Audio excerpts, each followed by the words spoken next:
Guarantee ಯೋಜನೆಗಳ ಫಲಾನುಭವಿಗಳ ಪರಿಷ್ಕರಣೆಗೆ ನಿರ್ಧಾರ ಮಾಡಲಾಗಿದೆಯಾ? ನಿನ್ನೆಯ ಎಸ್ಐಆರ್ ವಿಶೇಷ ಸಭೆಯಲ್ಲೇ ಗ್ಯಾರಂಟಿ ಪರಿಷ್ಕರಣೆಗೆ ನಿರ್ಧಾರ ಆಗಿದೆ. ಯಾರಿಗೆ ಅನಗತ್ಯವಾಗಿ ಗ್ಯಾರಂಟಿಗಳು ತಲುಪ್ತಾ ಇದೆ ಅಂತ ಪರಿಶೀಲನೆ ನಡೆಸಲಾಗುತ್ತೆ. ತಿಂಗಳಿಗೆ 2,000 ಕೊಡೋ ಗೃಹಲಕ್ಷ್ಮಿ ಫಲಾನುಭವಿಗಳ ಪರಿಷ್ಕರಣೆಯಾಗಿದೆ. 2 ಗ್ಯಾರಂಟಿ ಸ್ಕೀಮ್ಗಳ ಫಲಾನುಭವಿಗಳ ಪರಿಷ್ಕರಣೆಗೆ ಮಹತ್ವದ ನಿರ್ಧಾರವನ್ನ ತೆಗೆದುಕೊಳ್ಳಲಾಗಿದೆ. ಅನಗತ್ಯವಾಗಿ ಗ್ಯಾರಂಟಿಯ ಲಾಭವನ್ನ ಯಾರ್ಯಾರು ಪಡಿತಾ ಇದ್ದಾರೋ ಪರಿಶೀಲನೆ ನಡೆಸೋದಕ್ಕೆ ನಿರ್ಧಾರ ಆಗಿದೆ. ತಿಂಗಳಿಗೆ 2,000 ಕೊಡುವಂತ ಗೃಹಲಕ್ಷ್ಮಿ ಫಲಾನುಭವಿಗಳ ಪರಿಷ್ಕರಣೆ ಆಗುತ್ತೆ. ಅನಗತ್ಯವಾಗಿ ಗ್ಯಾರಂಟಿಯ ಲಾಭವನ್ನ ಯಾರ್ಯಾರು ಪಡಿತಾ ಇದ್ದಾರೆ ಪರಿಶೀಲನೆ ನಡೆಸುವಂತಹ ನಿರ್ಧಾರಕ್ಕೆ ಸರ್ಕಾರ ಬಂದಿದೆ. ಗೃಹಲಕ್ಷ್ಮಿ ಮತ್ತು ಗೃಹಜ್ಯೋತಿ ಯೋಜನೆಗೆ ಅರ್ಜಿ ಆಹ್ವಾನಕ್ಕೆ 2 ಗ್ಯಾರಂಟಿಗಳ ಪರಿಷ್ಕರಣೆ, 2 ಗ್ಯಾರಂಟಿಗಳ ಯೋಜನೆಗಳ ಫಲಾನುಭವಿಗಳನ್ನ ಪರಿಷ್ಕರಣೆ ಮಾಡೋದಕ್ಕೆ ಸರ್ಕಾರ ಚಿಂತನೆ ನಡೆಸ್ತಾ ಇರೋದು. ಗೃಹಲಕ್ಷ್ಮಿ ಗೃಹಜ್ಯೋತಿ ಯೋಜನೆಗೆ ಅರ್ಜಿ ಆಹ್ವಾನಕ್ಕೆ ಸರ್ಕಾರ ಚಿಂತನೆ ಮಾಡಿದೆ. 1.24 ಕೋಟಿ ಗೃಹಲಕ್ಷ್ಮಿ ಫಲಾನುಭವಿಗಳಿಂದ ಹೊಸ ಅರ್ಜಿ ಸಲ್ಲಿಕೆ ಸ್ವೀಕಾರ. ಹೊಸ ಅರ್ಜಿ ಸಲ್ಲಿಸಿದವರ ಪರಿಶೀಲನೆ ನಡೆಸಿ ಅರ್ಹರಿಗೆ ಯೋಜನೆಯ ಲಾಭವನ್ನ ಕೊಡೋದಕ್ಕೆ ಸರ್ಕಾರ ನಿರ್ಧಾರ ಮಾಡಿದೆ. ಹೊಸ ಅರ್ಜಿಯನ್ನ ಸ್ವೀಕರಿಸಲಾಗುತ್ತೆ. ಯಾರು ಈ ಯೋಜನೆಗಳ ಫಲಾನುಭವಿಗಳಿದ್ದಾರೋ ಅವರಿಗೆ ಈ ಯೋಜನೆಯನ್ನ ತಲುಪಿಸೋದಕ್ಕೆ ಸರ್ಕಾರ ನೋಡ್ತಾ ಇದೆ. ಅರ್ಹರಲ್ಲದ ಫಲಾನುಭವಿಗಳು ಯಾರ್ಯಾರಿದ್ದಾರೆ ಅವರನ್ನ ಲಿಸ್ಟ್ನಿಂದ ತೆಗೆಯಲಾಗುತ್ತೆ. ಗೃಹಲಕ್ಷ್ಮಿ ಗೃಹಜ್ಯೋತಿ ಯೋಜನೆ ಸಮಗ್ರ ಪರಿಶೀಲನೆ ಮಾಡೋದಕ್ಕೆ ನಿರ್ಧಾರ ಆಗಿದೆ. ಯಾರು ಹೊಸದಾಗಿ ಅರ್ಜಿ ಸಲ್ಲಿಸೋದಿಲ್ಲ ಅಂತವರ ಗ್ಯಾರಂಟಿಗೆ ಕೊಕ್ಕು ಬೀಳುತ್ತೆ. ಅರ್ಹರಲ್ಲದೆ ಲಾಭ ಪಡಿತಾ ಇರೋರ ಫಲಾನುಭವಿಗಳೇನಿದ್ದಾರೆ ಅವರನ್ನ ಫಿಲ್ಟರ್ ಮಾಡಲಾಗುತ್ತೆ. ಒಂದೇ ಮನೆಯಲ್ಲಿ 2 ಗೃಹಲಕ್ಷ್ಮಿ ಯೋಜನೆ ಲಾಭ ಪಡಿತಾ ಇದ್ರೂ ಕೂಡ ಕಟ್ ಆಗುತ್ತೆ. ಆದಾಯ ತೆರಿಗೆದಾರರು, ಮೃತಪಟ್ಟವರಿಗೂ ಹೋಗ್ತಾ ಇದೆ ಗೃಹಲಕ್ಷ್ಮಿಯ ದುಡ್ಡು. ಇವೆಲ್ಲವನ್ನ ಪರಿಷ್ಕರಣೆ ಮಾಡೋದಕ್ಕೆ ಸರ್ಕಾರ ಮುಂದಾಗ್ತಾ ಇರೋದು. ಮೃತಪಟ್ಟವರ ಹೆಸರಿಗೂ ಗೃಹಲಕ್ಷ್ಮಿ ಯೋಜನೆಯ ಹಣ ತಲುಪ್ತಾ ಇದೆ. ಯೋಜನೆಯ ದುಡ್ಡು ಯಾರ್ಯಾರು ಅನರ್ಹರಿಗೆ ಹೋಗ್ತಾ ಇದೆಯೋ ಅದನ್ನ ತಡೆ ಹಿಡಿಯೋ ನಿಟ್ಟಿನಲ್ಲಿ ಪರಿಷ್ಕರಣೆಯನ್ನ ಸರ್ಕಾರ ನಡೆಸೋದಕ್ಕೆ ಮುಂದಾಗಿದೆ.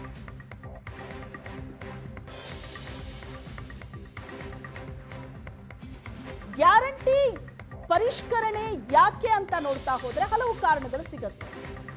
ಮೊದಲ ಕಾರಣ, ಅನರ್ಹರು ಗೃಹಲಕ್ಷ್ಮಿ ಯೋಜನೆಯ ಲಾಭವನ್ನ ಪಡಿತಾ ಇದ್ದಾರೆ.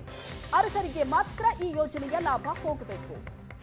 ಮೃತಪಟ್ಟವರ ಬ್ಯಾಂಕ್ ಖಾತೆಗಳಿಗೆ ಹಣ ತಲುಪ್ತಾ ಇದೆ. ಪರಿಷ್ಕರಣೆ ಆಗಬೇಕು. ಇದು ಒಂದು ಮನೆಯಲ್ಲಿ 2 ಮಹಿಳಾ ಫಲಾನುಭವಿಗಳಿದ್ದಾರೆ. ಒಂದೇ ಮನೆಯಲ್ಲಿ ಹೀಗಾಗಬಾರದು.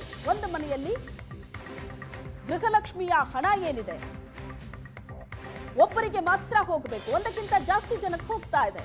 ಆದಾಯ ತೆರಿಗೆ, GST ಪಾವತಿಸೋರಿಗೂ ಕೂಡ ದುಡ್ಡು ಹೋಗ್ತಾ ಇದೆ. ಹಾಗಾಗಿ ಅದನ್ನ ಪರಿಷ್ಕರಣೆ ಮಾಡೋದಕ್ಕೆ ಸರ್ಕಾರ ಮುಂದಾಗ್ತಾ ಇದೆ. ಗೃಹಲಕ್ಷ್ಮಿ ಗೃಹಜ್ಯೋತಿ ಪರಿಷ್ಕರಣೆ ಸಂಚಲನ ಮೂಡಿಸಿದೆ. ಸುಮಾರು 100 ಕೋಟಿ ರೂಪಾಯಿ ದುರುಪಯೋಗ ಆಗ್ತಾ ಇತ್ತು. ಗ್ಯಾರಂಟಿ ಪರಿಷ್ಕರಣೆ ಬಗ್ಗೆ DCM DK ಶಿವಕುಮಾರ್ ಹೇಳಿಕೆ ಕೊಟ್ಟಿದ್ದಾರೆ. ದುರುಪಯೋಗದ ಬಗ್ಗೆ ನಮಗೆ ಮಾಹಿತಿ ಬಂದಿದೆ. ಸತ್ತವರಿಗೂ ಗೃಹಲಕ್ಷ್ಮಿ ಯೋಜನೆ ಹಣ ಹೋಗ್ತಾ ಇದೆ. ಸರಿಯಾದ ಫಲಾನುಭವಿಗಳಿಗೆ ಹೋಗ್ತಾ ಇದೆಯಾ ಗೊತ್ತಿಲ್ಲ. ಹಾಗಾಗಿ ಪರಿಷ್ಕರಣೆ ಆಗಬೇಕು ಅಂತ DCM ಹೇಳಿಕೆ ಕೊಟ್ಟಿದ್ದಾರೆ. 100 ಕೋಟಿ ರೂಪಾಯಿ ಅಷ್ಟು ಯಾರು ಗ್ಯಾರಂಟಿ ತೆಗೆದುಕೊಳ್ತಾ ಇದ್ರು ಅವರು ಎಲ್ಲ ತೀರ್ಕೊಂಡಿದ್ದಾರೆ. ಆ ತೀರ್ಕೊಂಡಿದ್ದಂಥ ಸಂದರ್ಭದಲ್ಲಿ ಆ ದುಡ್ಡು ಬೇರೆಯವ್ರಿಗೆ ಹೋಗಿ ಮಿಸ್ಯೂಸ್ ಆಗ್ತಾ ಇದೆ. ಅದು ದಾಖಲೆ ಬಂದಿದೆ. ಎರಡನೇದು, ಆ ಟೈಮಲ್ಲಿ ನಾವು ಚೆಕ್ ಮಾಡಿದ್ವು, ಆ ಟೆಲಿಫೋನ್ ನಂಬರ್ಸ್ ಎಲ್ಲ ಯಾರ್ಯಾರ್ದೋ ಕೊಟ್ಬಿಟ್ಟಿದ್ದಾರೆ. ಸೊ ಅದು ನಮಗೆ ಸರಿಯಾದ ಫಲಾನುಭವಿಗಳಿಗೆ ತಲುಪಿದ್ಯಾ, ತಲುಪ್ತಾ ಇದಾ ಇಲ್ವಾ ಅನ್ನೋದು ಕೂಡ ನಮಗೆ ಮುಖ್ಯವಾದಂಥ ವಿಚಾರ. ಈ ವಿಚಾರದಲ್ಲಿ ನಾವು ಅದನ್ನು ಮತ್ತೆ ಅವರಿಗೆ ನಿಮ್ಮ ದಾಖಲೆಗಳನ್ನು ಸರಿಯಾದ ರೀತಿಯಲ್ಲಿ ಕೊಡಿ ಅಂತ ಕೇಳಲಿಕ್ಕೆ ಈಗಾಗಲೇ ಚರ್ಚೆ ಅನೇಕ ಸಲಹೆಗಳು ಬಂದಿದೆ. ನಮ್ಗೀಗಾಗಲೇ 100 ಕೋಟಿ ರೂಪಾಯಿ ನಮಗೆ ಇದರಿಂದ ಹೆಣ್ಮಕ್ಳು ಗೃಹಲಕ್ಷ್ಮಿ ಒಂದೇ ಇಲಾಖೆಯಲ್ಲಿ ನಮಗೆ ಇದು ಮಾಹಿತಿ ಎಲ್ಲ ಬರ್ತಿದೆ. ಈಗೆಲ್ಲ ಪ್ರತಿ ತಾಲೂಕಿಂದ ಕೂಡ ನಾವು ಅದನ್ನು ರಿವ್ಯೂ ಮಾಡ್ತಾ ಇದ್ವಿ. ಸೊ ಮಾಡಿ ಮಾಹಿತಿಯನ್ನು ಪಡಿತಾ ಇದ್ವಿ. ಸುಮಾರು ಗ್ಯಾರಂಟಿಗಳ ಪರಿಷ್ಕರಣೆ ಯಾಕೆ ಭಾಳ ಮಹತ್ವದ್ದಾಗುತ್ತಂದರೆ ಭಾಳ ಜನ ಒಂದು ರೀತಿ ಭಯಭೀತರಾಗ್ಯಾರ. SIRದೊಳಗೆ ಅವ್ರು ಹೋಗಿಬಿಡ್ತು ಅಂದ್ರೆ ಗ್ಯಾರಂಟಿ ನಿಲ್ತದ ಅಂಥೇಳಿ. ಹಾಗಾಗಿ ಯಾರು ಗ್ಯಾರಂಟಿಗಳನ್ನು ಸರಿಯಾಗಿ ಮಾಡಿದವ್ರು ಅದಾರಲ್ಲ, ಕೆಲವರು ಗ್ಯಾರಂಟಿ GST ಕಾರಣಕ್ಕೆ ನಿಂತಿತ್ತು ಅಂದರೆ ಆ GST ಇಲ್ಲ ಅಂಥೇಳಿ ಅವ್ರೇನು ಸರ್ಟಿಫಿಕೇಟ್ ತಂದು ಕೊಡ್ತಾರೆ. ಅಂಥವು ಏನು ಉಳಿದಾವು ಅವನ್ನ ಪರಿಷ್ಕರಣೆ ಮಾಡೋದಕ್ಕೆ ಈ ಕೆಲಸ ಮಾಡ್ತೀವಿ. ಗ್ಯಾರಂಟಿ ಪರಿಷ್ಕರಣೆ ಯಾಕೆ ಮಹತ್ವದಾಗಿದೆ ಅಂದ್ರೆ ಬಹಳ ಜನ ಭಯಭೀತರಾಗಿದ್ದಾರೆ. ಇದ್ರ ಬಗ್ಗೆ ಜನ ಏನ್ ಹೇಳ್ತಾರೆ ಬನ್ನಿ ನೋಡೋಣ. ಆಫ್ ಮಾಡಿ ಹೊಸ್ದಾಗಿ ಮಾಡ್ತೀನಿ ಅಂತ ಇದ್ರಲ್ಲ, ನಾವೇನು ಕೇಳಿಲ್ಲ ಸರ್, ನೀವೇ ಕೊಡ್ತಾ ಇದ್ದೀರಾ. ಮತ್ತೆ ಅಗತ್ಯ ಇರೋರಿಗೆ ಮಾತ್ರ ಕೊಡಿ, ಬೇಡ ಅಂದವ್ರಿಗೆ ಬಿಟ್ಬಿಡಿ. ಅದು ನಮಗೇನು ಅವಶ್ಯಕತೆನೇ ಇದ್ದಿಲ್ಲ. ಕರೆಂಟ್ ಬಿಲ್ಲು ಬಸ್ಸದೆಲ್ಲ ಅವಶ್ಯಕತೆನೇ ಇದ್ದಿಲ್ಲ. ಈಗ ನೋಡಿದ್ರೆ ವಿಧವೆರಿಗೆ ಬರೋ ಪಿಂಚಿನೂ ಸ್ಟಾಪ್ ಮಾಡಿಬಿಟ್ಟಿದ್ದೀರಾ. ಅದನ್ನ ಕೊಡಿ ಸರ್, ಇವೆಲ್ಲ ಅವಶ್ಯಕತೆ ಇಲ್ಲ. ಯಾಕೆ ನಿಲ್ಲಿಸ್ತಿದ್ದಾರೆ? ಅನುಕೂಲ ಇತ್ತು ಬಡವ್ರಿಗೆ. ಈಗ 2000ದಿಂದ ನಮಗೆ ಏನಾರು ಒಂದು ಸಮಸ್ಯೆ ಬಗೆಹರಿಯೋದು.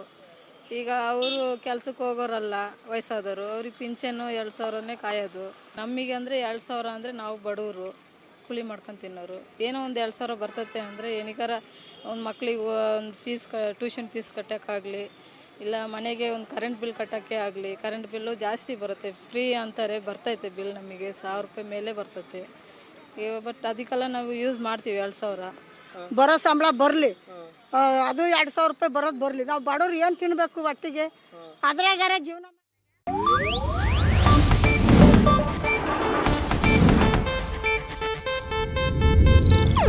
ಇದು ಏಷ್ಯಾನೆಟ್ ನ್ಯೂಸ್ ನೆಟ್ವರ್ಕ್ ಪ್ರಸ್ತುತಿ.